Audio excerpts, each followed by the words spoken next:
What's good, YouTube? This is the Only Big Green Yu-Gi-Oh! Again, and I'm back with another deck profile. And this deck profile is my updated chain burn. I'm bringing this deck profile because somebody was asking for me to upload an updated chain burn deck profile. You know who you are, and this is for you. Also, the reason why I haven't really been uploading that much is because I haven't been really going to my locals that much playing. But I still have been keeping up with the game in terms of the ban lists and what decks have been topping at certain events. Anyways, let's get right into the video. Starting off for our monsters, I play one Lezion, the Time Lord. What this guy does, it's not really a relevant effect, but I'll still throw it in there. Whenever he battles, he shuffles all cards in your opponent's graveyard back into their deck. And then, of course, he has the standard effect that all Time Lords have, where they can't be destroyed by battle or card effect. And then, of course, you take no battle damage. The main effect, though, the reason why this guy is really good is because during your opponent's standby phase, you burn them for 1,000.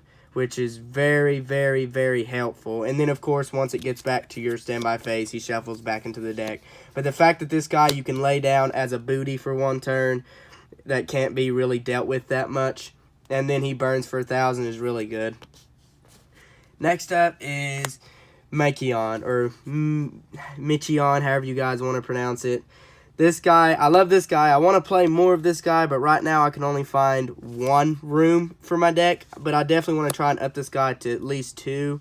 Same thing with Lezion. I want to try and at least find 2 or 3 spots for him in the deck. I just don't really know what to take out yet. But this guy is pretty much the standard Time Lord effect that Lezion has. Just his battle effects is he halves your opponent's life points, which is very, very deadly, especially in a deck like Chain Burn that can already put lethal damage on the board in just one turn. But this guy is really good. I would definitely recommend trying to play at least 2 of this guy, but right now I can only find enough room for 1, sadly. Next up, we've got the Battle Fader, of course, standard Chain Burn card. I only play 1, and in substitute for the other 2, I play 2 Swift Scarecrows. The reason why I play the 1 Battle Fader and not the 3 Swift Scarecrows is because Battle Fader, whenever you drop it, if you have a Ceasefire set, you can activate Ceasefire, and then this will burn for 500 more. And in the long run, that 500 more damage could mean game or you losing. And then next up for our final monster is the Card D. Again, every Chain Burn deck profile I make, people's like, just buy the Card of Demise already. And I know I need to buy the Card of Demise. But if you got Card of Demise, definitely you can play Card of Demise over this. But because I don't want to spend money on the Demises, which I know aren't that expensive at all anymore, still I'm just going to play these puppies right here. And then next up, the 1 Chain Strike. Screw you, Konami. I wish this card was still at 2 or at 3, but I understand the reason why, because the time rules that they're not really new anymore, but the time rules that are in this card can get kind of gimmicky in certain decks, so I can see why they put it at 1, but still, why can't we just have this card at 2 or even 3? This card, I still win games with this card, which is insane, but again, like, the best card in the deck, arguably. And for those of you that don't know what it does, but if you're watching this video, you probably know what it does. For each chain link, it deals 400 damage, which is nuts in this deck, considering that you can build up 6 chain links, 7 chain links, and I've even got to 8 chain links before. And then next up, we got my little tech. It's not really a tech. I've seen other people play this card, but I love this card so much. I wish Konami could put this card back to 2 or 3. Although, then again, you know, it would probably be very gimmicky. Like, there would be some sort of Exodia FTK that would come out or something like that with Danger if this card was at 3. So, who knows? Next up, I play the 3 Pot of Greed. No. I just said Pot of Greed, didn't I? I wish. 3 Pot of Duality. Yeah, let's play 3 Pot of Greed in Yu-Gi-Oh! That would be good, Konami. Put a +1 with no cost back to 3. My bad, guys. 3 Pot of Duality. This card is really good in this deck, considering that you don't special summon at all other than the Battle Fader, and the Battle Fader's on your opponent's turn, not even on your turn. My bad, though. If only we could play 3 Pot of Greed. 2 Pot of Desires. I was playing 3 of this card in a previous build before this, but here lately I've had it down to 2, and I like it at 2. But then again, 3 was okay. It's just with 3 I was kind of bricking. 2 I really haven't bricked that much with it. And 1 is, of course, like, if you only play 1, just don't play it at all. I feel like it's either 2, 3, or don't even play it. Next up, onto the trap cards. The 3 Just Desserts deals 500 damage for each monster your opponent controls. Very simple. Next up, and this disgusts me that I don't have a 3rd ultra rare. It sucks. I wish I had 3 ultis, but I'll have to stick with the super and 2.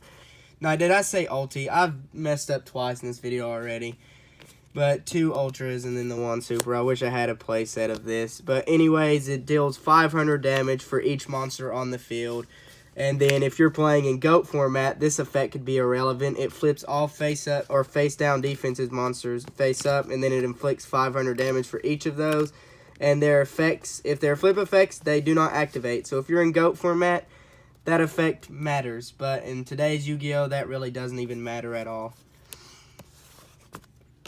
And then next up, we play the 3 Secret Blast. This card was super good in Zoo format. I miss playing this deck in Zoo format. Because people would pop things, well, bad Zodiac players would just pop random things in your back row, and then they hit this, and then you laugh at them because you're now going to be putting up insane damage. But anyways, this does 300 damage for each card your opponent controls. Or is it on the field? I forgot. Yeah, each card your opponent controls. I don't know why it was thought it was everything on the field, but and then they take 1,000 damage whenever this card is destroyed. So if they do something like Twin Twister and they target this thing, you can be like Chain. It's like you're taking 300 for everything you got plus 1,000. Like that's getting into 2,000, 3,000 damage range, which is nuts if you time this right. And then next up, we got the Secret Barrel. Again, it's the same thing as Secret Blast, but instead of 300 damage, it's 200 damage for each card on the field, and it does the hand, which is really nice. This card also can get into the 2,000 and 3,000 damage range if used correctly. Next up, we've got the Battle Stoppers, the Magic Cylinder I play 1 of, and then the 3 D-Walls. And a lot of you guys that don't really know much about why are you only playing 1 cylinder? Why don't you just play 3 cylinder and then 1 D-Wall? The reason why is Magic Cylinder targets the monster. D-Wall does not target the monster. D-Wall affects the player. So like back when Masterpiece was still legal, you technically could not Magic Cylinder a Masterpiece if they tributed a trap card, where if they attacked with Masterpiece and they tributed a trap card, you could D-Wall the Masterpiece. But that's mainly the reason why I play 3 D-Wall and 1 cylinder. Next up, we got the 1 of Ring of Destruction. I only play 1 still. I think that card is at 2 now, but I feel like it would be bricky at 2, so right now I'm just still only playing it at 1. Next up, we got the 1 Blazing Mirror Force. It's another kind of tech, like 1 Day of Peace. I say it's a kind of tech because there's some players that play it, but there's more players that don't play it than do play it. And then next up, we got more Battle Phase trap cards. Threatening Roar, they can't enter their battle phase. And then 3 Waboku, you take 0 battle damage, blah, blah, blah, standard stuff.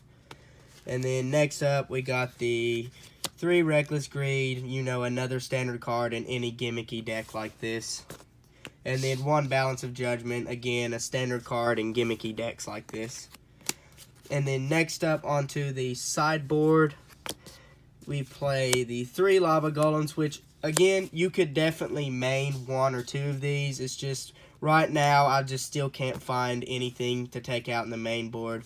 But if you want, definitely feel free to main board at least 1 of these. And then next up, the 2 Lezion. I always side this card in.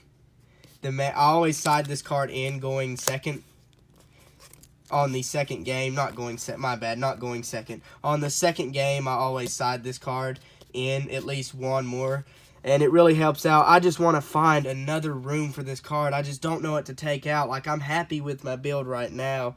It's just, if you guys want to play 3 in the main, definitely play 3. This card wins games. And then next up, an oldie but goodie, Curse of Darkness. Back in Zoo format, this was another popular played card. Right now, it's not as good in my opinion, but I definitely still want to play one in the sideboard. And then next up, another tech of mine, Cemetery Bomb. I really like this card, although I don't really know what to think about this card right now that Fairy Tale Snow is banned, which is normally what I play it in, is because of stuff like that. But still, it can kind of come in handy because of the fact that if you Pot of Desires or something like that, and then, or my bad, not if you, like if your opponent Pot of Desires, I don't know why I was saying you. Threatening Roar, because I only play one in the main, so I at least want to have one in the side just in case. And then we play the Hainwada for the mirror match. Haha, like you're going to have a chain burn mirror match. I mean, that might happen. And of course for Trick Stars and stuff like that. And then again, the Rainbow Life for any type of, if you run into like any FTK or again, Trick Stars or anything like that. But I actually, when Gym Night FTK was still a big thing, I actually beat a Gym Night FTK deck because of this card, which was really nice. And then last up, we got the 3 MSTs for things like anybody playing Royal Decree or anything like that. You can deal with it. Well, hopefully you can draw this in time, but you play the Time Lords that can stall you, and then your monster is either draw or stall. So you can probably stall out until you get this. And then there's really no extra deck, but I would recommend using an extra deck. I'll just pull out my Paleo extra deck here. You could just play an extra deck like full of rank 1s and things like that. Or like you could play Link Karibo and figure out a way to do something like that. But you could definitely try doing something like that. Right now I'm just doing this just for the funsies. There's really no use in it. But definitely build an extra deck. Get kind of weird with it.